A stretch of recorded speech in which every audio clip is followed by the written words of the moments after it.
오늘 여기에서 하나님의 집, 그리고 살아계신 하나님의 교회, 그리고 진리의 기둥 같아, 이것은 같은 뜻으로 동격으로 그렇게 사용되고 있습니다. 교회를 하나님의 집이다 이렇게 부르고 있습니다. 하나님의 집, 베델, 우리가 구약의 야곱을 금방 떠올릴 수가 있습니다.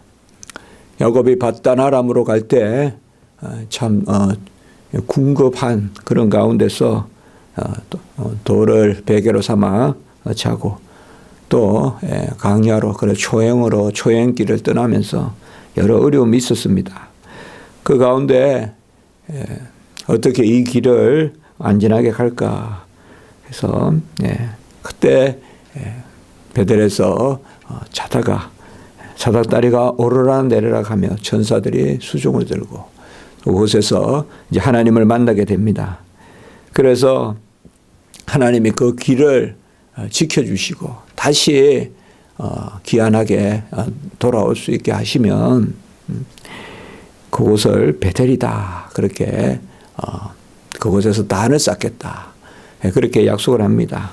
그래서 베델 하나님의 집, 또 나중에 엘 베델 하나님의 집의 하나님, 그렇게 호칭을 합니다. 그러나 야곱이 정작 내려와서는 약복강에 기도하고 또 하나님의 큰 은혜를 받고 그리고 본격적으로 다시 돌아왔지만은 속히 베델로 올라가지 않죠. 베델로 올라가지 않고 숫곳 세겜 그 지역에 머뭅니다. 왜냐하면 베델은 가보니까 거의 산지요. 조금 더 훨씬 이 세겜은 평지거든요. 네, 세겜은 그리고 그곳에서 목축도 할 수 있고 또 뭐 곡물도 키울 수 있고, 그러니까 왜 굳이 베델로 가야 되냐 이제 그 생각을 하는 거예요. 그래서 그 세겜에서 여러 가지의 어려움을 이제 당합니다. 디나가 강간을 당하고 또 죽이고 우리가 여러 가지 이야기를 알고 있습니다. 그 세겜에 그때 이제 르우벤이나 또 그래서 레이나 또 같이 죽이고 그런 모습들을 볼 수가 있지 않습니까? 그래서 나중에 깨달아 베델로 올라가자 이렇게 하는 것입니다. 그 사실상 하나님의 집이라는 것은 어떤 그쪽에 토양이 좋아서 장소가 윤택해서 거기가 아니라 그곳에는 하나님이 계시는 곳이요. 그리고 영광의 임재가 있고 그리고 하나님의 무엇보다도 약속이 있는 것이죠.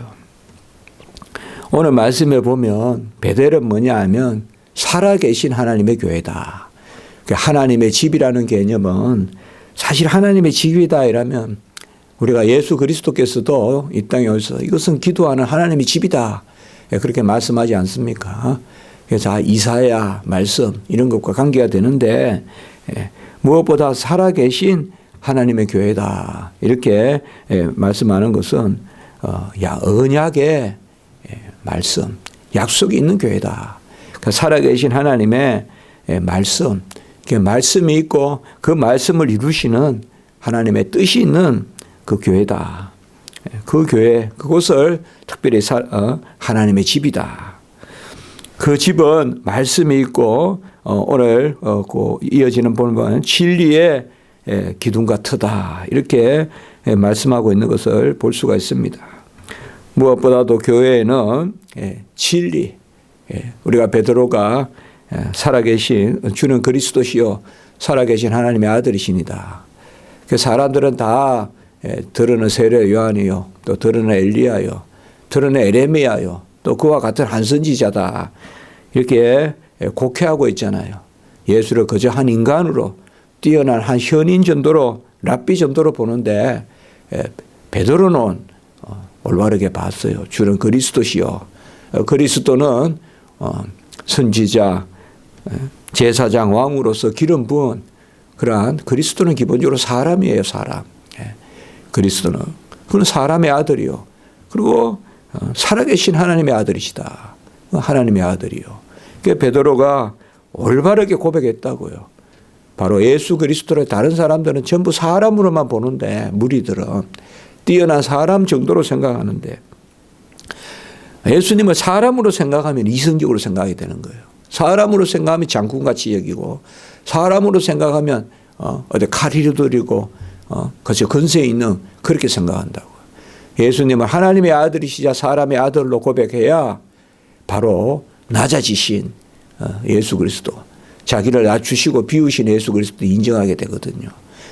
그래서 예수님을 그저 하나의 사람으로만 쫓아다니면 예수님은 대단한 인간, 그러니까 우리의 리더, 뭔가 기적도 행하시는 분, 그런데 순환당한다 이러니까 그 예수의 낮아지심, 비우심을 처음부터 인정하지 않으니까 싹 돌아서서 오히려 예수를 죽이려고 한단 말이에요. 그러니까 신앙 고백이 이만큼 중요하다고요. 예수님을 메시아 그리스도, 이 땅에 하나님이 일을 하러 오신 그런 선지자 제사장 왕, 그런데 그분은 그 사람의 아들로, 원래 메시아 그리스도는 사람의 아들이에요. 영원히 계신 하나님의 아들이 사람의 아들로 온다, 이게 메시아 사상이에요. 그래서 사람의 아들로 와서 무슨 일을 하느냐, 선지자 제사장 왕의 일을 한다. 그래서 예수님은 선지자 제사장 왕의 일을 하는 그리스도시요, 근데 하나님의 아들이시다. 그러니까 예수를 하나님의 아들이시자 사람의 아들로 고백해야 예수님의 낮아지심, 예수님의 십자가, 예수님의 고난당하심을 처음부터 아멘하게 되거든요. 그렇지 않고 예수님을 그저 한 사람 정도로 보면 절대 고백이 안 나오거든요. 예수님의 낮아지심이 인정이 안 되거든요. 바로 진리의 기둥 같으다. 베드로는 뭐예요? 그 고백을 반석으로 삼아서 개바로 그곳에 교회를 세우겠다. 오늘 여기에 진리의 기둥 같아, 구약으로 말하면 보아스와 야긴의 그 두 기둥이 있잖아요, 성전에. 그런 진리의 기둥 같은데, 무엇보다도 오늘 말씀에서 우리가 서로 연결시켜 볼 수가 있는 것은 이 베델, 야곱, 엘베델, 여호와의 임재, 언약, 하나님의 집, 내 집은 기도하는 집이다. 그래서 우리 주님께서 예루살렘 들어가서 성전을 숙정하시잖아요. 그곳에서 한전을 하고 그곳에서 매매를 하고, 그것만 하겠습니까? 그 더한 것도 하겠죠. 그런데 그것을 상을 얻고 쫓아내고, 그러니까 그곳이다. 그곳에 대한 그러한 갈급함이 느껴져요. 오늘 14절 15절에 보면 속히 가기를 바라는데 혹시 못 갈까 봐 이 편지를 쓴다 이거야, 지금. 이 디모데에게. 내가 가서 같이 서로 돕고 이렇게 하고 싶은데 혹시 내가 지체해서 못 가면 하나님의 집에 가장 중요한 게 뭐냐. 어떤 무슨 쌀을 보내는 게 중요한 게 아니라, 옷을 보내는 게 중요한 게 아니라 바로 하나님의 말씀, 진리다 이거예요. 살아계신 하나님의 교회요, 진리의 기둥 같으다. 그러니까 뭐가 온전해야 되느냐, 무슨 고백을 해야 되느냐, 그게 바로 16절에 크도다 경건의 비밀이요. 그래서 이거가 이제 사실상 이 디모데에게 편지를 쓴 목적이에요. 이것을 알리려고 내가 가서 말해도 되는데 혹시 지체할까 봐 이 하나님의 교회, 하나님의 집, 살아계신 하나님의 교회, 진리의 기둥 같아 이 교회. 그래서 오늘 여기에서 사도 바울의 교회관이 뚜렷이 보이는 거예요. 교회는 뭐냐? 하나님의 진리의 말씀이 온전해야 된다. 우리 종교개혁으로 말하면 그 하나님의 진리의 고백이 교리잖아요. 그 교리가 서야 교회가 서고, 교리가 무너지면 교회는 무너진다. 루트가 이야기했고 칼빈이 이야기했듯이 바로 교리가 교회에 서고 넘어짐의 조항이다. 그것에 대해서 무엇보다 우리가 요새 중국 선교나 이런 데서 그러한 자성이 나오잖아요. 진리를 온전히 우리가 전하지 못하지 않았냐. 중국 선교회, 중국 선교회. 어떻게 많이 초창기에 사실 한국교회가 중국 선교회 큰 그걸 했잖아요. 중국의 가정교회, 저 가정교회를 우리가 지하교회라고도 하는데 그 중국 그 교회를 사실 한국교회가 감당했어요. 맞아요. 러시아도 아니고 미국도 아니에요. 미국은 아시다시피 19세기 말에서 20세기 초 그때 만주니 이런 데 많이 활동했죠. 영국에서도 오고 또 토마스 선교사님도 우리도 알다시피 다 그쪽에 중국에 거점을 두고 있었죠. 그 당시에. 그러나 20세기 말부터 지금까지의 선교는 중국 선교는 누가 뭐래도 한국교회가 하고 있어요. 한국교회가 중국 선교하고 있다고요. 어느 순간부터 미국 선교사보다 한국 선교사가 더 많아지고 요새는 막 우리 교단에서도 막 200명, 300명 뭐 막 있잖아요. 그것도 또 막 쌓이잖아요. 그리고 공식적으로 보낸 사람들만 있습니까? 암암리에 어떤 사람은 아예 그냥 평신도가 들어가 또 선교하기도 하고 멀은 시골 같은 데 돌아다니기도 하고 그런 소식들을 많이 듣게 되거든요. 그러나 한 가지 조금 아쉬운 것은 뭐냐 하면 진리를 온전히 좀 우리가 제대로 전했느냐. 그것은 좀 지금 자성을 해야 돼요. 한국 교회가. 선교를 조금 제가 학교에서도 보면 선교학은 조금 더 신학을 덜 배워도 되는 것 같이 그런 분위기가 있다고요. 뭐 꼭 다 그런 것은 아니라고 생각하지만 저는 뭐 선교할 건데요. 뭐 꼭 조지 신학을 뭐 그렇게 석사나 해야 될 필요가 있을까요? 이제 이런 생각을 하는 거죠. 그러니까 그것은 아니라는 걸 알 수가 있어요. 지금 목회 서신이라고 하는 디모데 전서나 후서나 이 동기가 뭐냐? 지금 다른 게 아니라 오늘 이 말씀이에요. 그러니까 진리의 기둥과 투고 살아계신 하나님의 교회고 베델 언약의 교회인데 거기에 뭐가 있어야 되냐 이거요. 경건의 비밀이 있어야 된다. 이 경건의 비밀은 우리가 지난주에 보셨던 9절에 뭐 믿음의 비밀, 경건의 비밀. 사실 비밀이라 그러면 골로새서에 가장 많이 나와요. 이 비밀이란 단어가 골로새서에. 특별히 1장과 2장에 걸쳐서 이 비밀이 예수 그리스도인데 골로새서 1장 26절에 보면 이 비밀이 만세와 만대로부터 감추었던 것인데 이제 성도들에게 나타났다. 이렇게 말하고 또 1장 27절에 보면 이 비밀의 영광이 이방인에게 풍성하다. 그리고 이 비밀은 예수 그리스도다 하는데 여기 잘 아실 것은 사도 바울이 이 비밀이 감추었던 것인데 이제 성도들에게 나타났고 이 비밀의 영광이 이방인에게 풍성하고 이 비밀은 다 예수 그리스도예요. 그런데 이런 말씀이 어떤 배경인가 하면 바로 자기의 직분이 이 비밀을 맡았다라 그 이야기를 하려고 골로새서 이야기하고 있는 거예요. 골로새서 우리가 알다시피 1장 후반부는 바로 내 안에서 수고하시는 이의 열심을 쫓아 바로 하나님이 직접 일하신다는 거거든요. 그래서 사도 바울이 이 비밀을 맡았다. 이 비밀을 맡아서 이 비밀이 지금 이방인에게 이제 때가 찬 경륜으로 이때까지 감추어져 있었는데 이제 이 비밀이 성도들에게 나타났고 이방인들에게도 풍성하게 나타났다 이 말은 이제 이 비밀을 이방인에게도 전해야 된다는 거죠. 그러면서 본인이 바로 이 비밀을 맡아서 그러니까 주의 일꾼은 이 비밀을 맡은 자다. 그게 골로새서예요. 골로새서 특별히 1장에서 2장까지 걸쳐 있는 것이 바로 그거거든요. 사도의 직분으로서 비밀을 전하는 거. 그래서 이 비밀을 곧 교회에 전해야 된다 이거죠. 이 비밀이 그리스도고 이 비밀이 이방인에게 나타났고 이제 감추었던 비밀이 나타났고 풍성하게 나타났고 그래서 이 비밀은 뭐냐? 너무나 중요한 오늘 디모데전서 3장 16절. 이것은 우리가 요새 우리가 계속 교회에서 하는 빌립보서 2장 우리가 5절에는 이제 서론이고 6절부터 11절까지가 본론이잖아요. 그 부분과 함께 초대교회의 가장 중요한 예수 그리스도 이것도 일종의 찬송시라고도 볼 수 있어요. 바로 고백이 나오는 거예요. 그게 오늘 16절 후반부예요. 이 경건의 비밀은 뭐냐? 그는 육신으로 나타나신 바 되시고 여기에서 그는 말할 나위도 없죠. 그리스도시죠. 예수 그리스도시죠. 이 비밀을 이제 전하기 위해서 지금 편지 썼다 이거예요. 예수 그리스도는 육신으로 나타나신 바 되시고 성육신, 사람의 아들이 되셨다는 거죠.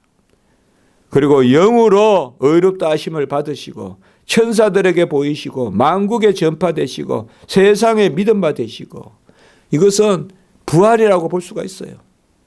부활이라고. 여러 가지 이론이 있을 수 있지만 영으로 의롭다 하심을 받았다. 이거는 바로 로마서 1장 3절에 보면 성결의 영으로는 부활하셨다. 그게 나오잖아요. 육신으로는 다윗의 혈통에서 나시고, 로마서 1장 3절에 보면 그 말씀과 함께 보시면 돼요. 로마서 1장 3절과 함께 보면 돼요. 육신으로, 이것은 인성으로, 인성에 따라 성육신 하시고 사람으로 오시고, 영으로는, 영혼으로라고 하지 말고 영으로는 이것은 하나님으로서. 그러니까 정확하게 여기서 무슨 고백이 되는가 하면 참 하나님과 참 사람의 고백이 돼요. 여러 가지 주석은 있을 수 있어요. 그러나 그렇게 보시면 돼요. 그래서 부활하신 주, 부활하신 주. 우리가 로마서 1장 3절에도 똑같은 구조로 이 말씀이 나오거든요. 로마서 1장 3절 4절에 보면 그의 아들에 관하여 말하면 육신으로는 다윗의 혈통에서 나셨고, 이게 성육신이잖아요. 성결의 영으로는 죽은 자들 가운데서 부활하사 능력으로 하나님의 아들로 선포되셨으니, 요 말씀하고 거의 비슷해요. 오늘 여기도 보면 그는 육신으로 나타난 바 되시고, 이거는 뭐예요?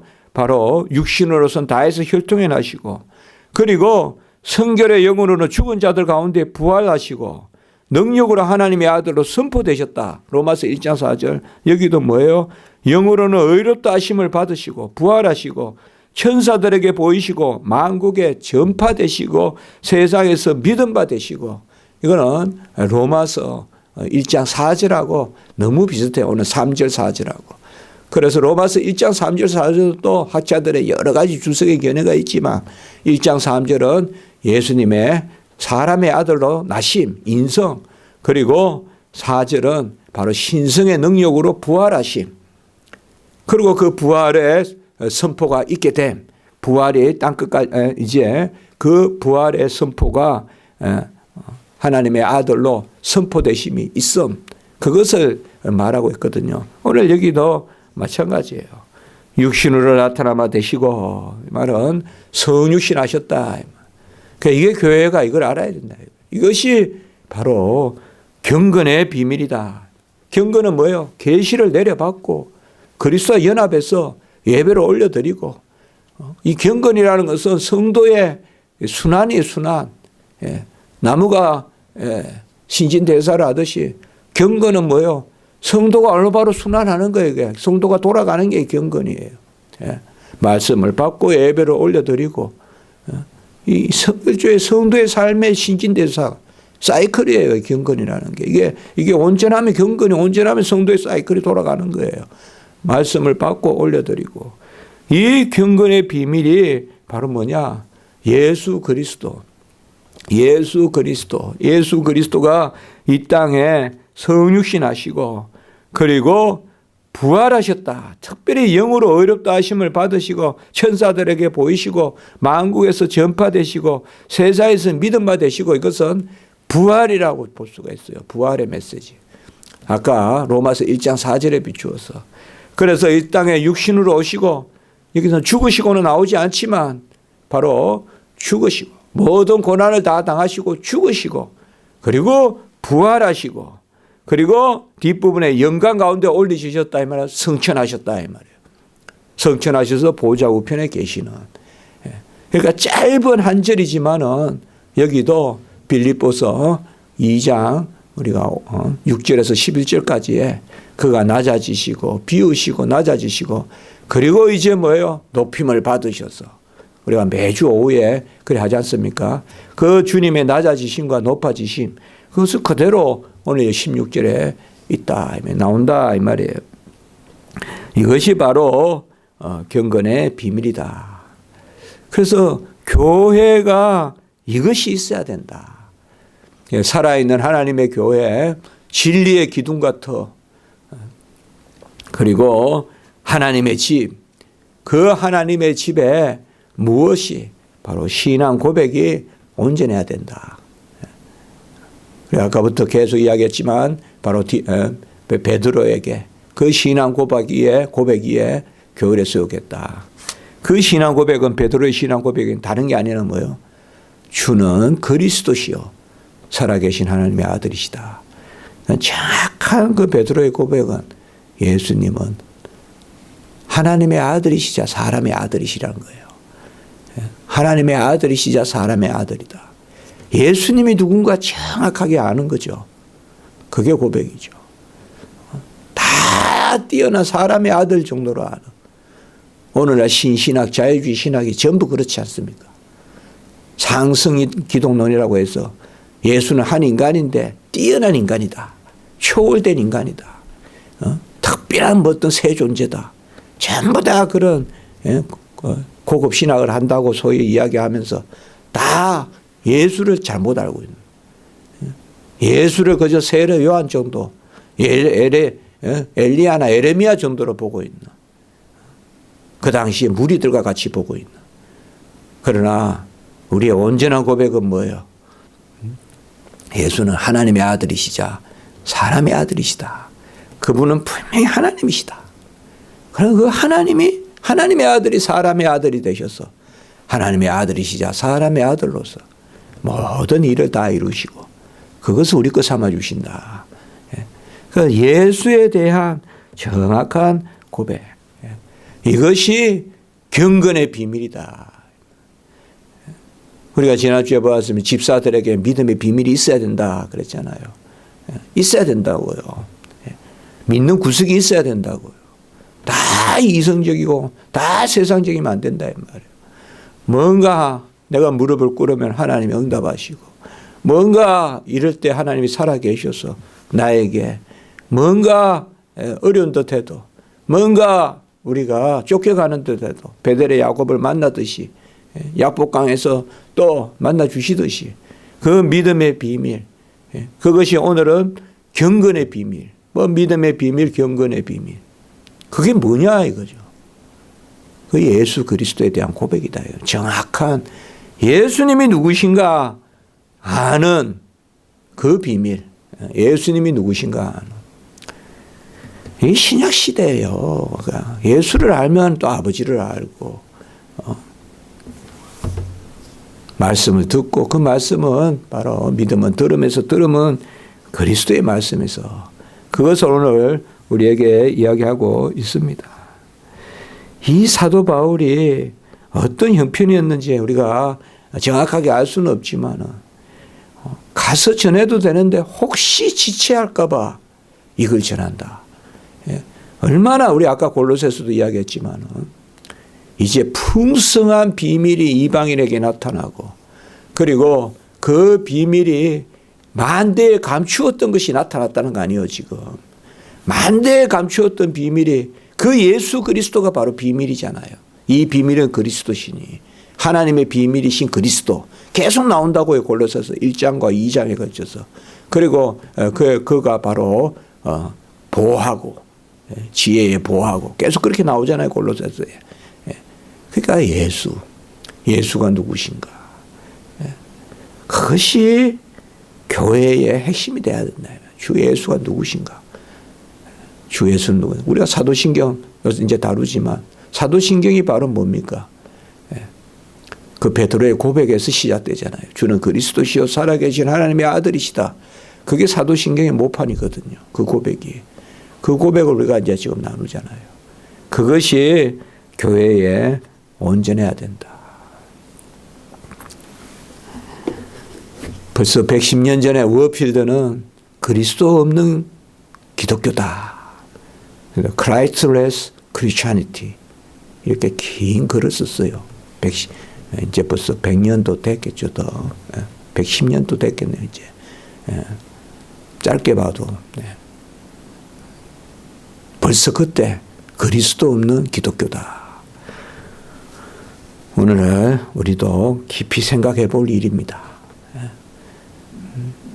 다 나더러 주여 주여 하는데 그들은 나를 누구라 하느냐. 다 다 나더러 주여 주여 하면서 쫓아다니는데 누구라 하느냐?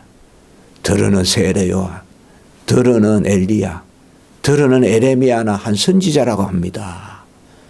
이렇게 예수를 믿으면 안 된다 이 말이에요. 예수님을 세례 요한 정도로, 에레미야 정도로 믿으면 안 된다. 너희는 나를 누구라 하느냐? 주는 그리스도시요 살아계신 하나님의 아들이시다. 그게 약인이고 그게 보아스고 그게 진리고 그 진리의 기둥과 터다. 그 위에 교회를 세우겠다. 자, 오늘 말씀에서 우리가 얼마나 예수 그리스도를 바로 전해야 되는 이게 급한 일인가. 사도 바울은 지체할까 봐 편지를 쓰는. 그래서 이런 것을 제가 말씀도 준비하면서 많이 생각을 하게 되었습니다. 기도드리겠습니다. 거룩하고 자비로우신 하나님 아버지, 오늘 귀한 말씀으로 저희들 인도하여 주시니 감사를 드립니다. 우리 교회가 살아계신 하나님의 집이요, 또 아버지여 그 하나님의 집, 그 살아계신 하나님의 교회, 진리의 기둥 같은 경건의 비밀, 믿음의 비밀이 예수 그리스도, 그가 누구신가 주를 깊이 생각하고 아는 것이 바로 비밀이라 오늘 말씀하셨습니다.